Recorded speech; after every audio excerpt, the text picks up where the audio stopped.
ओम श्री साईनाथाय नमो नमः। अध्याय 4। श्री साईं बाबा की शिरडी में प्रथम आगमन, संतों का अवतार काल, पवित्र तीर्थ शिरडी, श्री साईं बाबा का व्यक्तित्व, गौली बुआ का अनुभव, श्री विठल का प्रकट होना, क्षीर सागर की कथा, दास गनु का प्रयाग स्नान, श्री साईं बाबा का शिरडी में प्रथम आगमन और 3 बाड़े का कथा इस पाठ में वर्णन किया गया है। संतों का अवतार कार्य। भगवत गीता 4 अध्याय 7-8 में भगवान श्री कृष्ण कहते हैं कि जब जब धर्म की हानि और अधर्म की वृद्धि होती है तब तब मैं अवतार धारण करता हूँ। धर्म स्थापना, दुष्टों का विनाश तथा साधु जनों के परित्राण के लिए मैं युग युग में जन्म लेता हूँ। और साधु और संत भगवान के प्रतिनिधि स्वरूप हैं। वे उपयुक्त समय पर प्रकट होकर अपनी कार्य प्रणाली द्वारा अपना अवतार कार्य पूर्ण करते हैं। अर्थात जब ब्राह्मण, क्षत्रिय और वैश्य अपने कर्तव्यों से विमुख हो जाते हैं, जब शूद्र उच्च जातियों के अधिकार छीनने लगते हैं, जब धर्म के आचार्य का अनादर तथा निंदा होने लगती है, जब लोग निषिद्ध भोज पदार्थ तथा मदिरा आदि का सेवन करने लगते हैं, जब धर्म आड़ में निंदित कार्य होने लगते हैं, जब भिन्न भिन्न धर्मावलंबी परस्पर लड़ने लगते हैं, जब ब्राह्मण संध्या आदि कर्म छोड़ देते हैं, कर्मठ पुरुषों को धार्मिक रीतियों की अरुचि उत्पन्न हो जाती है, जब योगी ध्यान आदि कर्म करना छोड़ देते हैं और जब जनसाधारण की ऐसी धारणा हो जाती है कि केवल धन, संतान और स्त्री ही सर्वस्व है, तब तथा इस प्रकार जब लोग सत्य मार्ग से विचलित होकर अधःपतन की ओर अग्रसर होने लगते हैं, तब संत प्रकट होकर अपने उपदेशों एवं आचरणों के द्वारा धर्म की स्थापना करते हैं। वे समुद्र के ज्योति स्तंभ की तरह हमारा उचित मार्गदर्शन करते एवं सत्य पथ पर चलने की प्रेरित करते हैं। इसी मार्ग पर अनेक संत निवृत्तिनाथ, ज्ञानदेव, मुक्ताबाई, नामदेव, गोरा, गोनई, एकनाथ, तुकाराम, नरहरि, नरसिंह भाई, सजन कसाई, सांवला, सामता माली और रामदास तथा कई अन्य संत सत्य मार्ग का दिग्दर्शन कराने हेतु भिन्न भिन्न अवसरों पर प्रकट हुए हैं। इन सब के पश्चात शिरडी में श्री साईं बाबा का अवतार हुआ। पावन तीर्थ शिरडी। अहमदनगर जिले में गोदावरी के तट बड़े ही भाग्यशाली हैं, जिन पर अनेक संतों ने जन्म धारण किया और अनेकों ने वहां आश्रय पाया। ऐसे संतों में श्री ज्ञानेश्वर महाराज प्रमुख थे। शिरडी अहमदनगर जिले के राहता तालुका में है। गोदावरी नदी पार करने के पश्चात मार्ग सीधा शिरडी को जाता है और 8 मील चलने पर जब आप नीम गांव पहुंचेंगे तो वहां से शिरडी दृष्टिगोचर होने लगती है। कृष्णा नदी के तट पर अन्य तीर्थ स्थान गाणगापुर, नरसिंहवाड़ी और औदुंबर के समान ही शिरडी भी प्रसिद्ध तीर्थ है। जिस प्रकार दामोजी ने मंगलवेढ़ा के पंढरपुर के समीप, समर्थ रामदास ने संग सज्जनगढ़ को, दत्तावतार श्री नरसिंह सरस्वती ने बाड़ी को पवित्र किया, उसी प्रकार श्री साईनाथ ने शिरडी में अवतीर्ण होकर उसे पावन किया है। साईं बाबा के व्यक्तित्व। श्री साईं बाबा के सानिध्य में शिरडी का महत्व विशेष बढ़ गया। अब हम उनके चरित्र का अवलोकन करेंगे। उन्होंने इस भवसागर पर विजय प्राप्त कर ली थी, जिसे पार करना महान दुष्कर तथा कठिन है। शांति उनका आभूषण तथा विज्ञान के साक्षात प्रतिमा थे। वैष्णव भक्त सदा वहां आश्रय पाते थे। दान वीरों में वे राजा कर्ण के समान दानी थे। वे समस्त सारों के सार रूप थे। ऐहिक पदार्थों से उन्हें अरुचि थी। सदा आत्मस्वरूप में निमग्न रहना और उनके जीवन का मुख्य ध्येय था। अनित वस्तुओं का आकर्षण उन्हें छू भी नहीं गया था। उनका हृदय शीशे के सदृश उज्ज्वल था।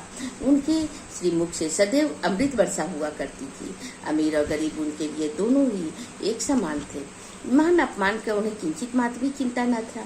वे निर्भय होकर संभाषण करते, भांति भांति के लोगों से मिलजुल कर रहते, नर्तकियों का अभिनय तथा नृत्य देखते और गजल कवालियां भी सुनते थे। इतना सब करते हुए भी उनकी समाधि किंचित मात्र भी भंग नहीं होती थी। अल्लाह का नाम सदा उनके ओठों पर था। जब दुनिया जागती तो वे सोते और जब दुनिया सोती तो वे जागते थे।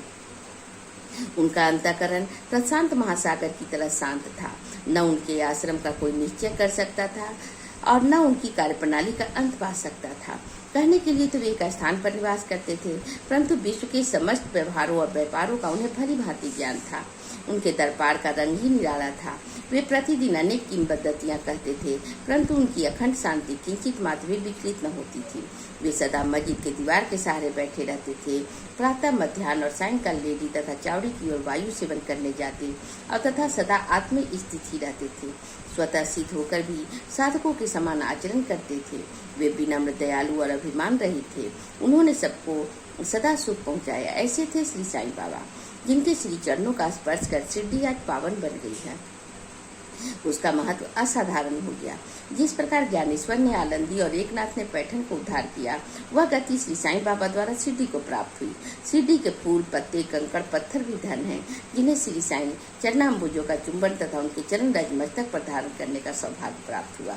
भक्तगण को शिरडी का एक दूसरा पंढरपुर, जगन्नाथपुरी, द्वारिका, बनारस, काशी, महाकालेश्वर तथा गोकर्ण महाबलेश्वर बन गई। श्री साईं का दर्शन करना ही भक्तों का वेद मंत्र था, जिसके परिणाम स्वरूप आसक्ति घटती थी और आत्म दर्शन का पथ सुगम होता था।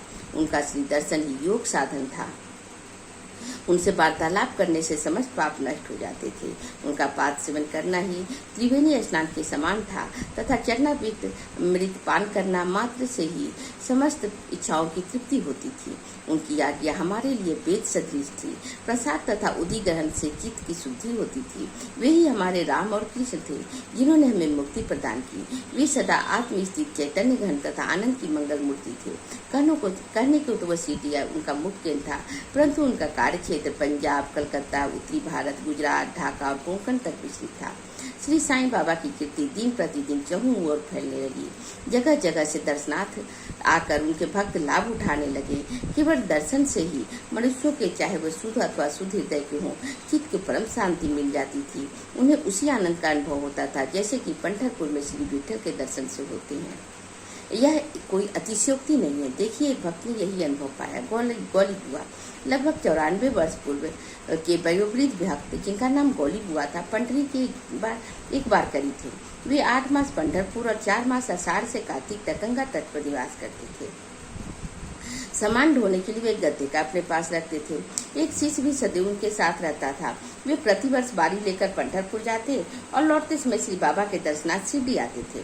बाबा पर भी उनका अगाध प्रेम था। वे बाबा की ओर एकटक निहारते और कह उठते थे, अरे ये तो पंढरीनाथ श्री विठल के अवतार हैं, और जो अनाथों के नाथ, दीन दयालु और दीनों के नाथ हैं। गौली बुआ श्री विठोबा के परम भक्त थे। उन्होंने अनेक बार पंढरी की यात्रा की तथा प्रत्यक्ष अनुभव किया कि साईं बाबा सचमुच में ही पंढरीनाथ हैं। विठल स्वयं प्रकट हुए। श्री साईं बाबा का ईश्वर चिंतन, भजन और वे में विशेष अभिरुचि थी। वे सदैव अल्लाह मालिक पुकारते तथा भक्तों से कीर्तन सप्ताह करवाते थे। इसे नाम सप्ताह भी कहते हैं। एक बार उन्होंने दासगणों को कीर्तन सप्ताह करने की आज्ञा दी। दासगणों ने बाबा से कहा कि आपकी आज्ञा मुझे शिरोधार है, परंतु इस बात का आश्वासन मिलना चाहिए कि सप्ताह के अंत में विठल अवश्य प्रकट होंगे, परंतु साथ ही भक्तों में श्रद्धा और तीव्र उत्सुकता का होना भी अनिवार्य है। ठाकुर नाथ की डंगपुरी, विठल की पंढरी, रणछोड़ की द्वारका, यही तो है। किसी को दूर जाने की आवश्यकता नहीं है। क्यों विठल कहीं बाहर से आएंगे? वे तो यहीं विराजमान हैं। जब भक्तों में प्रेम और भक्ति का स्रोत प्रवाहित होगा तो विठल स्वयं ही प्रकट हो जाएंगे। सप्ताह समाप्त होने के बाद विठल भगवान इस प्रकार प्रकट हुए। काका साहेब दीक्षित सदैव की भांति स्नान करने के पश्चात जब ध्यान करने को बैठे तो उन्हें विठल के दर्शन हुए। दोपहर के समय जब वे बाबा के दर्शनार्थ मस्जिद पहुंचे तो बाबा ने उनसे पूछा, क्यों विठल पाटिल आए थे ना? वे बहुत चंचल हैं, उनको दृढ़ता से पकड़ लो। यदि थोड़ी सी भी असावधानी की तो बचकर निकल जाएंगे। यह प्रातः काल की घटना थी। दोपहर के समय उन्हें पुनः दर्शन हुए। उस दिन एक चित्र बेचने वाला विठोबा के 25-30 चित्र लेकर वहां बेचने आया। यह चित्र ठीक वैसा ही था जैसा कि काका साहेब दीक्षित को ध्यान में दर्शन हुए थे। चित्र देखकर बाबा के शब्दों का स्मरण कर काका साहेब को बड़ा विस्मय और प्रसन्नता हुआ। उन्होंने एक चित्र सहर्ष खरीद लिया, उसे अपने देवघर में प्रतिष्ठित कर दिया। थाने के अवकाश प्राप्त मामलतदार श्री वी देव ने अपने अनुसंधान के द्वारा यह प्रमाणित कर दिया कि शिरडी पंढरपुर के परिधि में आती है। दक्षिण में पंढरपुर श्री कृष्ण का प्रसिद्ध स्थान है, अतः शिरडी ही द्वारिका है। साईं लीला पत्रिका 12 अंक 1, 2, 3 के अनुसार द्वारका की एक और व्याख्या सुनने में आई है, जो कि कै नारायण अय्यर द्वारा लिखित भारतवर्ष के अस्थायी इतिहास में स्कंद पुराण भाग 2 पृष्ठ 90 में उद्धृत की गई है। वह इस प्रकार से है, चतुर्वर्णामपि वर्गानाम यत्र द्वाराणि सर्वतः अतो द्वारावती तयुक्ता विद्भस्त त्ववादिभिः। जो स्थान चारों वर्णों के लोगों को धर्म, अर्थ, काम और मोक्ष के लिए सुलभ हो, दार्शनिक लोग उसे द्वारका के नाम से पुकारते हैं। और शिरडी में बाबा के मस्जिद केवल चारों वर्णों के लिए ही नहीं, अपितु दलित, अस्पृश्य, भागोजी, सिंधे जैसे कोरी आदि सबके लिए खुली थी। अतः शिरडी को द्वारिका कहना ही सर्वथा उचित है। भगवत राव क्षीरसागर की कथा। श्री विठल पूजन में बाबा को कितनी रुचि थी, यह भगवतराव क्षीरसागर की कथा से स्पष्ट है। भगवंतराव के पिता विठोबा के परम भक्त थे, जो प्रतिवर्ष पंढरपुर वारी लेकर जाते थे, जिनके घर में विठोबा की एक मूर्ति थी, जिसकी वे नित्य प्रति पूजा करते थे। उनकी मृत्यु के पश्चात उनके पुत्र भगवंतराव ने वारी पूजन, श्राद्ध इत्यादि समझ करना छोड़ दिया, और जब भगवंतराव शिरडी आए तो बाबा उन्हें देखते ही कहने लगे, इनके पिता तो मेरे परम मित्र थे, इसी कारण मैंने इन्हें यहाँ बुलाया है। इन्होंने कभी नवैद्य अर्पण नहीं किया तथा मुझे और विठोबा को भूखे मारा है, इसलिए मैंने इन्हें यहाँ आने को प्रेरित किया है। अब मैं इन्हें हठपूर्वक पूजा में लगा दूंगा। दासगणों का प्रयाग स्नान। गंगा और यमुना नदी के संगम पर प्रयाग प्रसिद्ध पवित्र स्थल है। हिंदुओं की ऐसी भावना है कि वहाँ स्नान आदि करने से समस्त पाप नष्ट हो जाते हैं। इस कारण प्रत्येक पर्व पर सहस्त्रों भक्तजन वहां आते हैं और स्नान का लाभ उठाते हैं। एक बार दासगणों ने भी वहां जाकर स्नान करने का निश्चय किया। इस विचार से बाबा से आज्ञा लेने उनके पास गए। बाबा ने कहा कि इतना दूर व्यर्थ भटकने की क्या आवश्यकता है, अपना प्रयाग तो यही है, मुझ पर विश्वास करो। आश्चर्य, महान आश्चर्य। जैसे ही दासगणों ने बाबा के चरणों पर नत हुए, बाबा के श्री चरणों से गंगा यमुना की धारा वेग से प्रवाहित होने लगी, और यह चमत्कार देखकर दासगणों को प्रेम और भक्ति की उमड़ पड़ी। आंखों से अश्रुओं की धारा बहने लगी। उन्हें कुछ अंतर स्फूर्ति हुई और उनके मुख से श्री साईं बाबा की स्रोतस्विनी स्वतः प्रवाहित होने लगी। श्री साईं बाबा का शिरडी में प्रथम आगमन। श्री साईं बाबा के माता पिता, उनके जन्म स्थान का किसी को भी कोई ज्ञान नहीं। इस संबंध में बहुत छानबीन की गई। बाबा से तथा अन्य लोगों से भी इस विषय में पूछताछ की गई, परंतु कोई संतोषप्रद उत्तर अथवा सूत्र हाथ न लग सका। यथार्थ में हम लोग इस विषय पे सर्वथा अनभिज्ञ हैं। नामदेव और कबीरदास जी का जन्म अन्य लोगों के भांति नहीं हुआ था। वे बाल रूप में प्रगति की गोद में पाए गए थे। नामदेव भागीरथ नदी के तीर पर गोनाई और कबीर भी भागीरथी नदी के तीर पर तमाल के पेड़ में छिपे हुए मिले थे। ऐसे ही श्री साईं बाबा के संबंध में भी था।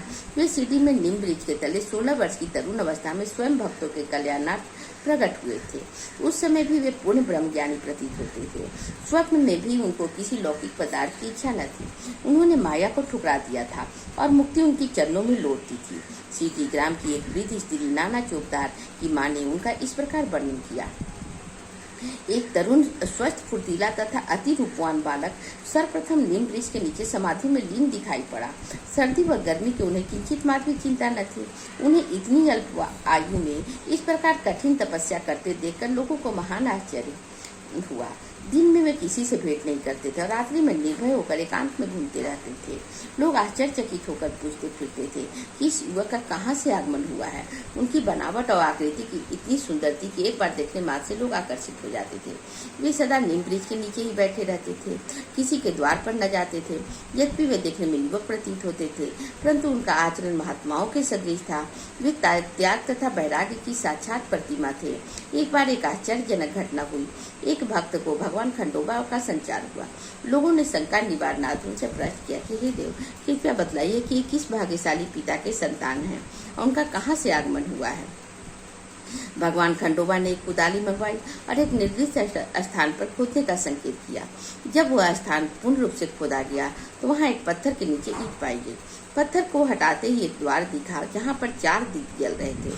उन दरवाजों का मार्ग एक गुफा में जाता था, जहाँ गौमुखी आकार की इमारत, लकड़ी के तख्ते, मालाएं आदि दिखाई पड़ी। भगवान खंडोबा कहने लगे, इस युवक ने इस स्थान पर 12 वर्ष तपस्या की है।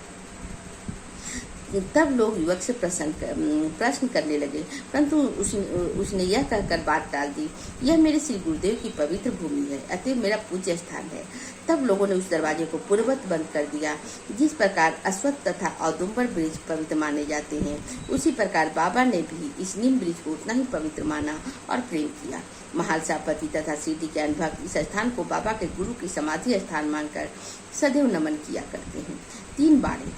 नीम वृक्ष के आसपास की भूमि श्री हरि विनायक साठे ने मोल ले ली। उस स्थान पर एक विशाल भवन का निर्माण कराया। बाहर से आने वाले यात्रियों के लिए वह बाड़ा एकमात्र विश्राम स्थान था, जहाँ सदैव भीड़ रहा करती थी। नीम वृक्ष के नीचे चारों ओर चबूतरा बांधा गया। सीढ़ियों के नीचे दक्षिणा की और एक छोटा सा मंदिर है जहाँ भक्त लोग चबूतरे के ऊपर उत्तराभिमुख होकर बैठते हैं। ऐसा विश्वास किया जाता है कि जो भक्त गुरुवार तथा शुक्रवार की संध्या को वहाँ धूप अगरबत्ती आदि सुगंधित पदार्थ जलाते हैं वे इस कृपा से सदैव सुखी होंगे। यह बाड़ा बहुत पुराना तथा जीर्ण शीर्ण स्थिति में था। इसका जीर्णोद्धार का नितांत आवश्यकता थी जो संस्थान द्वारा पूर्ण करा दी गई। कुछ समय के पश्चात एक दूसरे बाड़े का निर्माण हुआ जिनका नाम दीक्षित बाड़ा रखा गया। काका साहब दीक्षित कानूनी सलाहकार जब इंग्लैंड में थे तब वहां उन्हें किसी दुर्घटना से पैर में चोट आ गई थी। उन्होंने अनेक उपचार किए परंतु पैर अच्छा न हो सका। नाना साहब चांदोरकर ने उन्हें अपने बाबा की कृपा प्राप्त करने का परामर्श दिया, इसलिए उन्होंने सन 1909 में बाबा के दर्शन किए। उन्होंने बाबा से पैर के बदले अपने मन की पंगुता दूर करने की प्रार्थना की। बाबा के दर्शन से उन्हें इतना सुख प्राप्त हुआ कि उन्होंने अस्थायी रूप से सिटी में रहना स्वीकार कर लिया और इस कारण उन्होंने अपने तथा भक्तों के हेतु एक बाड़े का निर्माण करवाया। इस भवन का शिलान्यास दिनांक 9/12/1910 को किया गया। उस दिन अन्य 2 विशेष घटनाएं घटित हुई। श्री दादा साहेब खापड़े का घर वापस लौटने की अनुमति प्राप्त हो गई और चौड़ी में रात्रि को आरती आरंभ हो गई। कुछ समय में बाड़ा संपूर्ण रूप से बन गया और रामनवमी 1911 का शुभ अवसर पर उसका यथाविधि उद्घाटन कर दिया गया। इसके बाद एक और बाड़ा मानो एक शाही भवन नागपुर के प्रसिद्ध श्रीमंत बूटी ने बनवाया। इस भवन का निर्माण भी बहुत धनराशि लगाई गई। उनकी समस्त निधि सार्थक हो गई क्योंकि बाबा का शरीर अब वहीं विश्रांति पा रहा है और फिलहाल वह समाधि मंदिर के नाम से विख्यात है।